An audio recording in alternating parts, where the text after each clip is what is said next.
गोकुलपुर कहकर एक गांव में अनुपम और उसकी बीवी देवयानी दोनों मियां बीवी रहा करते थे।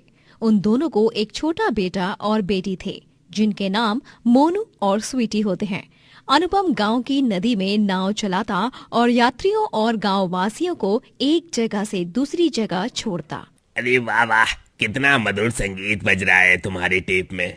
अनुपम बाबू, मजा ही आ गया। आज तो सुबह सुबह इतनी मधुर और सुहानी शुरुआत हुई है आज के दिन की। और तुम तो नाव को बहुत ही अच्छे से भी चला रहे हो। काफी सुरक्षित और सुकूनदायक महसूस हो रहा है, वरना कुछ कुछ नाविक तो इतनी बुरी तरह नाव चलाते हैं कि पूछो मत भाई साहब। शुक्रिया शुक्रिया, आप लोगों को मेरी नाव सवारी पसंद आई, सुनकर अच्छा लग रहा है। अनुपम की बीवी दिव्यानी घर बैठकर टिफिन सर्विस का साइड बिजनेस चलाती है।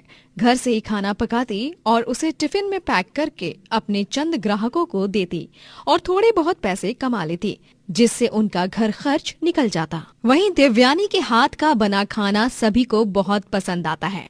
आहा, ओहो, क्या लाजवाब खाना पकाया है आज तुमने देवयानी।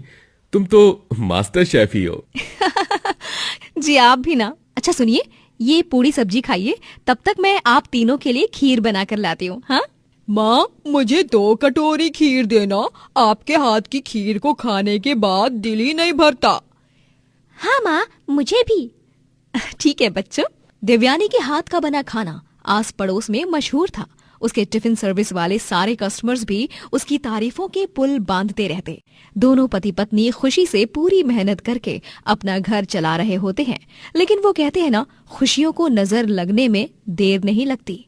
एक दिन अचानक से अनुपम का एक कार से टक्कर होने के कारण एक्सीडेंट हो जाता है और उसके दोनों हाथ पैर बुरी तरह घायल हो जाते हैं, जिसके चलते अब वो रात दिन बिस्तर पर ही पड़ा रहता। मुझे माफ कर दो देवयानी, मेरे कारण तुम्हें ये दिन देखने पड़ रहे हैं। अब घर खर्च कैसे चलेगा?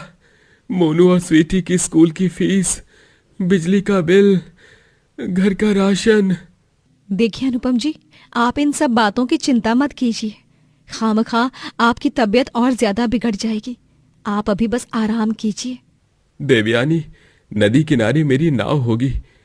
इससे पहले कि सूर्यास्त के बाद उसे कोई चुरा ले, तुम जाकर उस नदी के पास के नानकू चाचा की झोपड़ी के बगल में बांध दो जाके। ठीक है अनुपम जी। देवयानी नदी किनारे जाती है और उस नाव को ननकू चाचा की झोपड़ी के बगल में बांध देती है। वो अब अपने टिफिन सर्विस से ही घर चला रही होती है और अनुपम का ख्याल भी रख रही होती है, लेकिन